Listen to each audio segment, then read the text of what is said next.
بھی پوچھنی ہو صحابہ رسول اللہ صلی اللہ علیہ وسلم کی بارگاہ کا رخ کرتے تھے، یا رسول اللہ ہم آپ کی بارگاہ میں حاضر ہیں، آپ اللہ جل وعلا الکریم کے اس فرمان کی تشریح کر کے ہمیں سمجھائیے کہ ہمارے رشتہ دار کون ہیں، ہمسائے کون ہیں اور ان کے ساتھ احسان کیسے کرنا ہے۔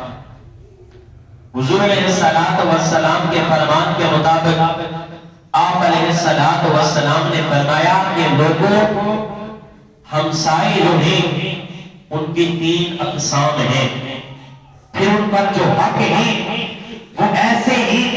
کہ ایک ہمسایہ وہ ہے جو تمہارا پڑوسی ہے، اس کے بعد مسلمان بھی ہے اور پھر رشتہ دار بھی ہے۔ فرمایا اس کے 3 حق ہیں،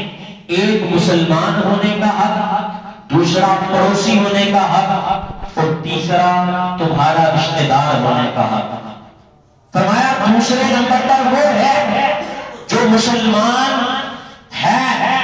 پڑوسی بھی ہے مگر تمہارا رشتہ دار نہیں ہے۔ فرمایا اس پر 2 حق ہیں، ایک تو پڑوسی ہونے کا حق ہے، دوسرا مسلمان ہونے کا حق ہے۔ پھر تیسرے نمبر پر فرمایا کہ تیسرے نمبر پر وہ والا پڑوسی ہے تو نہ تو تمہارا رشتہ دار ہے اور نہ ہی مسلمان ہے، غیر مسلم ہے، فقط تمہارا ہمسایہ ہے، اس پر ایک ہی حق ہے، ہمسائیگی کا حق، یعنی وہ تمہارا ہمسایہ ہے۔ اب رسول اللہ صلی اللہ علیہ وسلم نے ہمیں ہمسایوں کی قسمیں تو بتا دی، پھر فرمایا کہ لوگوں سنو، وہ شخص مومن نہیں ہو سکتا، 3 مرتبہ فرمایا کہ وہ شخص مومن نہیں ہو سکتا۔ پھر حضور نے قسم کھائی کہ اللہ جل وعلا الکریم کی قسم وہ شخص مومن نہیں ہو سکتا۔ صحابہ نے عرض کی یا رسول اللہ صلی اللہ علیہ وسلم کون شخص ہے جس کے بارے میں آپ قسم اٹھا کر یہ ارشاد فرما رہے ہیں کہ وہ شخص مومن نہیں ہو سکتا؟ حضور نے فرمایا میرے صحابہ سنو، میں اس شخص کا ذکر کر رہا ہوں جس کے شر سے اس کا ہمسایہ محفوظ نہیں ہے، جس کے شر سے اس کا ہمسایہ محفوظ نہیں ہے، وہ شخص مومن نہیں ہو سکتا۔ تو گویا پتہ یہ چلا کہ مسلمان ہونے اور ایمان کی دلالت اس بات پر ہے کہ رسول اللہ صلی اللہ علیہ وسلم نے فرمایا کہ اگر تمہارا ہمسایہ تم سے خوش ہے، اگر ہمسایہ خوش ہے تم اس کے ساتھ احسان کرتے ہو، محبت اور حسن اخلاق کے ساتھ پیش آتے ہو، پھر حضور علیہ السلام نے فرمایا کہ تم جنت میں داخل کیے جاؤ گے۔ ایک صحابی حضور علیہ السلام کی بارگاہ میں حاضر ہوتے ہیں، یا رسول اللہ صلی اللہ علیہ وسلم ایک عورت ہے جو نفلی نمازیں بھی پڑھتی ہے، صدقہ و خیرات بھی کرتی ہے، اچھے اعمال بھی کرتی ہے، یا رسول اللہ مگر ایک اس میں خصلت ہے،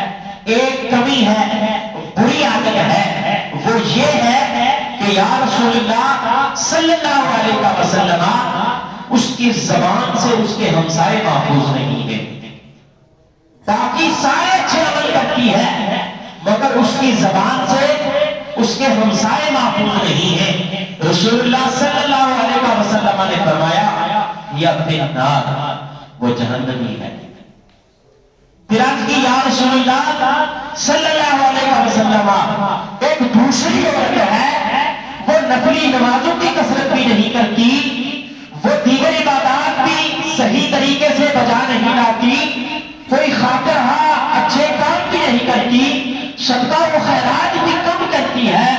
مگر رسول اللہ صلی اللہ علیہ وسلم اس کی زبان سے اس کے ہمسائے محفوظ ہیں، وہ اپنے ہمسایوں کے ساتھ بہت اچھی ہے۔ رسول اللہ صلی اللہ علیہ وسلم نے فرمایا یا بالجنہ، وہ جنتی ہے۔ تو پتہ چلا کہ محض تمہارے اعمال کا دار و مدار اس بات کا فیصلہ نہیں کر سکتے کہ تم 5 وقت کی نماز مسجد میں پڑھتے ہو یا نہیں پڑھتے، تم روزے رکھتے ہو یا نہیں رکھتے، تم نوافل پڑھتے ہو یا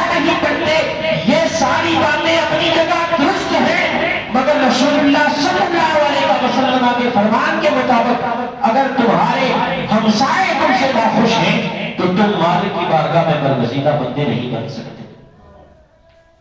آگے پیچھے نظر دوڑائی جائے تو چھوٹی چھوٹی باتوں پر ہم لڑنا شروع ہو جاتے ہیں کہ فلاں کی بکری فلاں کے کھیت میں چلی گئی۔ ارے کیا ان چھوٹی چھوٹی باتوں کو اگر تم گزر کر دو گے رسول اللہ صلی اللہ علیہ وسلم کے فرمان کے بتائے ہوئے طریقے کے مطابق چلنا شروع کر دو گے تو میں دعوے کے ساتھ یہ بات کرتا ہوں اگر ہم حضور علیہ السلام کے تمام فرامین پر عمل کر کے اپنی زندگی کو گزاریں گے ہماری زندگیوں میں کبھی کی کوئی اختلاف نہیں آ سکتا۔ حضرت عبداللہ بن مبارک رضی اللہ تعالیٰ عنہ اللہ کے برگزیدہ بندے ہیں، آپ خود روزہ رکھا کرتے تھے مگر اپنے ہمسایوں کو لذیذ کھانے کھلایا کرتے تھے، مہمانداری کیا کرتے تھے۔ رسول اللہ صلی اللہ علیہ وسلم نے فرمایا کہ تمہارے ہمسائے کے تم پر حق ہے، وہ بیمار ہے تو تم اس کی بیمار کرسی کرنے کے لیے جاؤ، وہ تنگ دست ہے تو تم اس کی مالی معاملت کرو، وہ اس کے ساتھ کوئی حادثہ پیش آتا ہے تو تم اس کے ساتھ اظہار تعزیت کرو، وہ اگر خوش ہے کوئی خوشی ملتی ہے تو تم اسے مبارکباد دینے کے لیے جاؤ، وہ اگر پریشان ہے تو اس کی پریشانی کو دور کرنے کے لیے جاؤ۔ رسول اللہ صلی اللہ علیہ وسلم نے فرمایا حتیٰ کہ وہ فوت ہو جاتا ہے تو اس پر تمہارا یہ حق ہے، اس کا تم پر یہ حق ہے کہ تم اس کے جنازے میں شریک ہو، اس کے تدفین اور تکفین کا سامان مہیا کرو، یہ ہمسائے کا حق ہے۔ تو رسول اللہ نے فرمایا کہ تم اگر گھر میں کوئی اچھی چیز پکا رہے ہو تو پہلی تو بات یہ ہے کہ یہ کوشش کرو کہ اس کی خوشبو سے تمہارے ہمسائے کے گھر میں اذیت پیدا نہ ہو، کہ تم اچھی چیز کھا رہے ہو تمہارا ہمسایہ وہ چیز نہیں کھا سکتا۔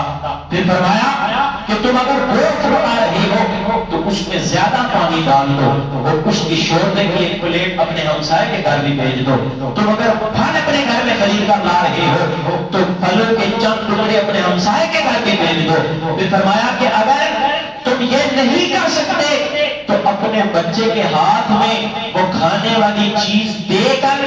اسے باہر جانے سے روکو، وہ باہر نہ چلا جائے، یہاں تک کہ فرمایا کہ اس کے ہاتھ میں اگر ہمسائے کے بچے کوئی اچھی چیز دیکھ لیں گے تو گویا ان کے دل میں یہ ملامت پیدا ہوگی کہ ہم بھی اگر امیر ہوتے تو ہمارے والد صاحب بھی ہمیں یہ چیز مہیا کرتے۔ یہاں تک فرمایا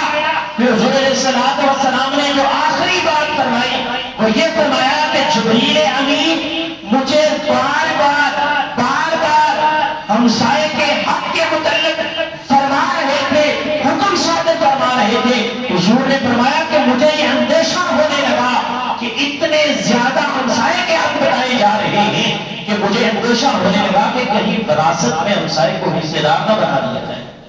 ہمسائے کے اتنے حق ہیں۔ حضرت عبداللہ بن مبارک بہت اچھے انسان تھے، آپ روزہ رکھا کرتے تھے، مہمانداری کیا کرتے تھے، بیماروں کی بیمار پرسی کیا کرتے تھے۔ آپ کے پڑوس میں یہودی رہا کرتا تھا، یہودی بیمار ہوا، آپ دن میں تین مرتبہ اس کی مہمانداری کے لیے جاتے، اس کے گھر میں کھانے پینے کا سامان مہیا کرتے، اس کے حال احوال پوچھا کرتے تھے۔ اب ہوا یوں کہ یہودی جب ٹھیک ہوا تو کسی مجبوری کے باعث اسے اپنا گھر فروخت کرنا پڑا، تو تب گھروں کی بہت زیادہ قیمت بھی ہوتی تھی تو 1000 دینار سے ان کا کوئی گھر نہیں ملتا تھا۔ تو اس یہودی نے اپنے گھر کی قیمت 2000 دینار مانگی آگے والے سے۔ اس نے پوچھا گھر اتنا مہنگا نہیں ہے، 1000 سے بھی کم دینار کا اس سے اچھا گھر مل جاتا ہے، تم 2000 دینار کا گھر مجھے کیوں فروخت کر رہے ہو؟ اس نے کہا 1000 دینار میں لے رہا ہوں اپنے گھر کا۔ فرمایا دوسرا جو 2000 مانگ رہا ہو وہ 1000 تو اپنے گھر کا ہو گیا، اور 1000 میں عبداللہ بن مبارک کا ہمسایہ ہونے کی وجہ سے مانگ رہا ہوں۔ گھر تو اچھے سے اچھا تمہیں مل جائے گا مگر عبداللہ بن مبارک جیسا ہمسایہ تمہیں نہیں ملے گا۔ میں 1000 دینار گھر کی قیمت مانگ رہا ہوں اور 1000 دینار اپنے ہمسائے کی قیمت مانگ رہا ہوں۔ تو پتہ چلا کہ اگر ہمارا ہمسایہ ہم سے خوش نہیں ہے تو تم